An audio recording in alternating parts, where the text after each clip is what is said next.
Le Conseil d'État qui a donc suspendu une partie de la réforme de l'assurance chômage du gouvernement. Bonjour Marc. Bonjour David. Marc Vigneault, journaliste au Point. Donc la plus haute juridiction administrative a décidé que le nouveau calcul de l'allocation, encore une fois, des chômeurs, ce qu'on appelle le salaire journalier de référence, ne s'appliquera pas dans quelques jours. On y est là, c'est le 1er juillet. C'est un camouflet pour le gouvernement. On rappelle, c'est le Conseil d'État qui a été saisi en référé par les syndicats CGT, FO et CFDT. Victoire pour les syndicats, revers, camouflet pour le gouvernement. C'est un peu rapide, mais c'est comme ça, c'est ça la réalité aujourd'hui. Non, mais incontestablement, c'est un revers important pour le gouvernement qui s'était déjà fait retoquer par le Conseil d'État un premier décret sur cette réforme de l'assurance chômage.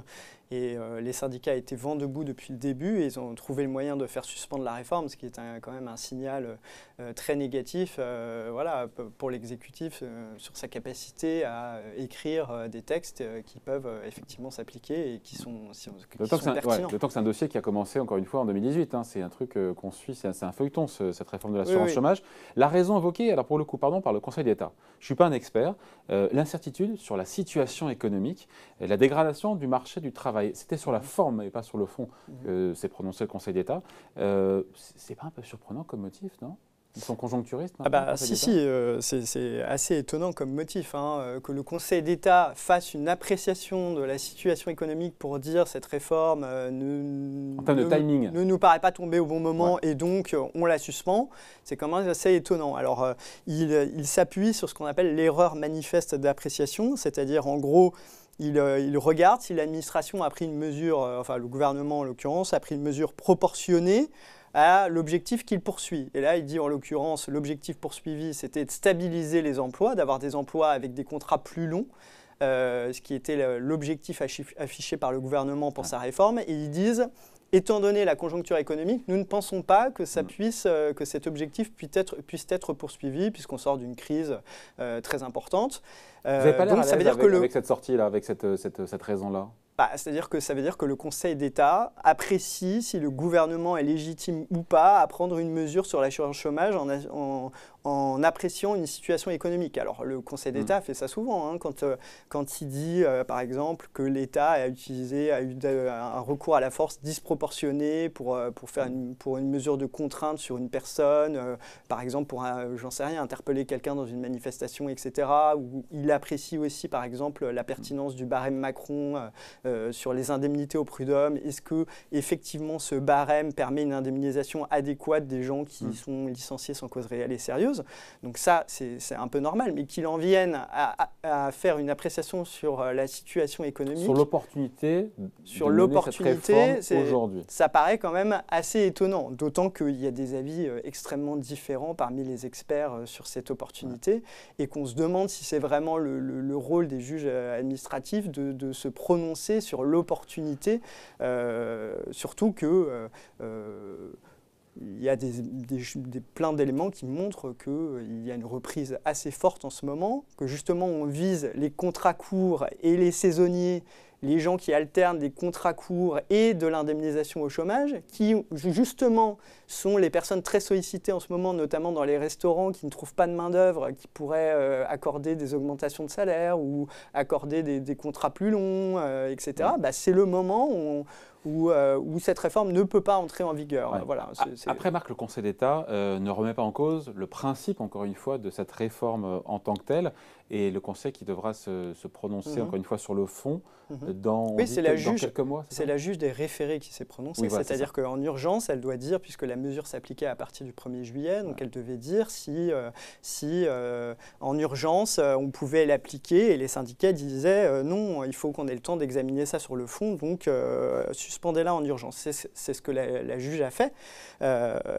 Mais sur le fond de la réforme, effectivement, ce qui était assez étonnant, c'est que sur tous les autres griefs mis en avant par les syndicats, la juge dit, à ce stade de l'instruction, non, il n'y a pas de rupture d'égalité entre les chômeurs. C'était un des arguments que brandissaient les syndicats et qui était le plus valable. S'il y avait eu une rupture d'égalité entre les chômeurs du fait de ce nouveau mode de calcul du salaire journalier de référence qui permet de calculer l'indemnisation du chômeur elle-même, effectivement, il aurait été logique que le juge sanctionne en disant il y a une rupture d'égalité, normalement on doit assurer l'égalité. Mais là, c'est vraiment une appréciation purement économique. Et sur cette appréciation économique, Je vous lis par exemple l'analyse du président, pas du président, mais du directeur du département emploi de l'OCDE. Il dit « Le marché du travail reste très perturbé, mais il demeure énormément d'emplois disponibles. C'est la raison pour laquelle la réforme est prévue à partir de juillet. La vaccination aidant, c'est le moment où l'économie devrait rebondir fortement. On prévoit 6% de croissance en 2021 concentrée sur le second semestre. Il y aura énormément d'opportunités d'emploi en contrat court à ce moment-là. Si on n'applique pas la réforme, la machine à permittence va tourner à plein. C'est la raison pour laquelle je continue de penser que le timing est bon. » Non mais, vous voyez que, voilà, les experts se contredisent sur le sujet. Et là, le juge administratif, qui n'est absolument pas spécialiste du domaine, vient dire et un des arguments qui est avancé, c'est les chômeurs ne sont pas des chômeurs volontaires et dans cette période, ils ne pourront pas contraindre les employeurs à avoir des contrats plus longs. Effectivement, sur le fond, on peut le penser. Et il y a des arguments très forts qui laissent penser que ça soit le cas. Mais est-ce que c'est au juge administratif de dire si le gouvernement a fait une erreur d'analyse pour passer une... Après, la réalité, c'est pour 1 million de chômeurs, ce sera une baisse de leurs allocations journalières de 17% en moyenne.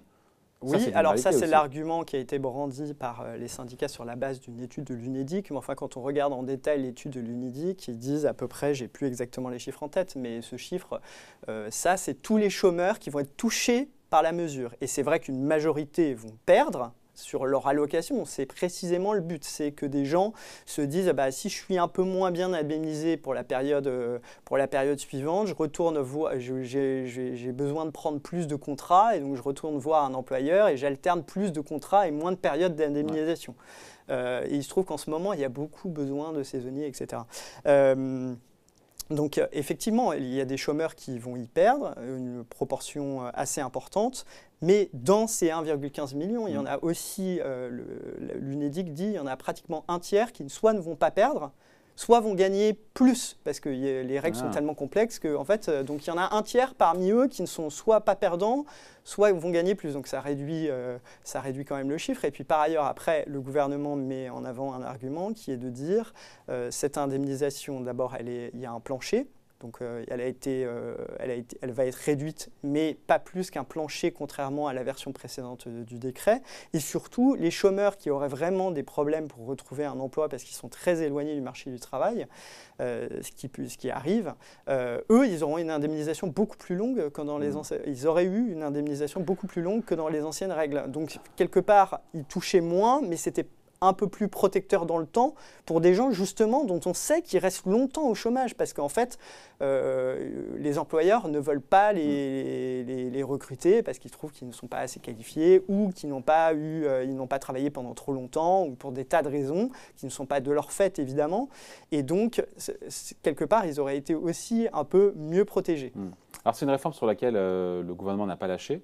Que nous dit Elisabeth Borne, d'ailleurs, ministre du Travail, qui sera avec nous d'ailleurs la semaine prochaine dans le cadre des rencontres économiques d'Aix-en-Provence, puisque Boursorama est partenaire.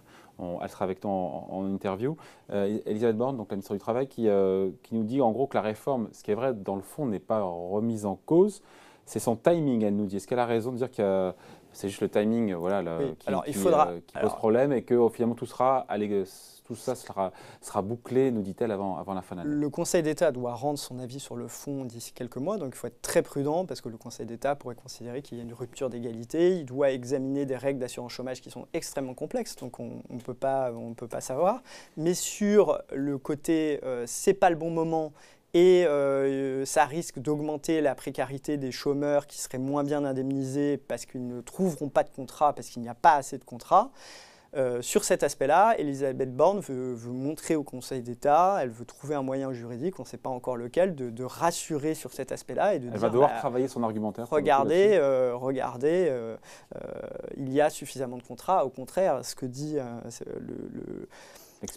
l'expert de l'OCDE, du département emploi, c'est que justement c'est la période où on va beaucoup recruter de gens et c'est le moment où justement ils ont un levier puisque les employeurs leur courent après et qu'on voit qu'il y a des tensions de main-d'œuvre, il y a des tensions de recrutement en tout cas sur le marché du travail, en particulier pour des saisonniers dans des secteurs comme le bâtiment, c'est pas des saisonniers dans le bâtiment, mais des saisonniers dans l'agriculture, dans le bâtiment, dans la restauration, etc. etc. etc. Donc, Elisabeth Borne veut trouver un moyen d'appliquer son décret. On pourrait penser que ça soit septembre, octobre, un moment où la situation économique se sera vraiment améliorée, où on saura que c'est assez pérenne et qu'il n'y a pas de risque de retour de la crise sanitaire, etc. Bon, on lui posera la question à la ministre du Travail dans quelques jours. Merci. Explication signée Marc Vigneault, journaliste au Point. Merci Marc. Merci David.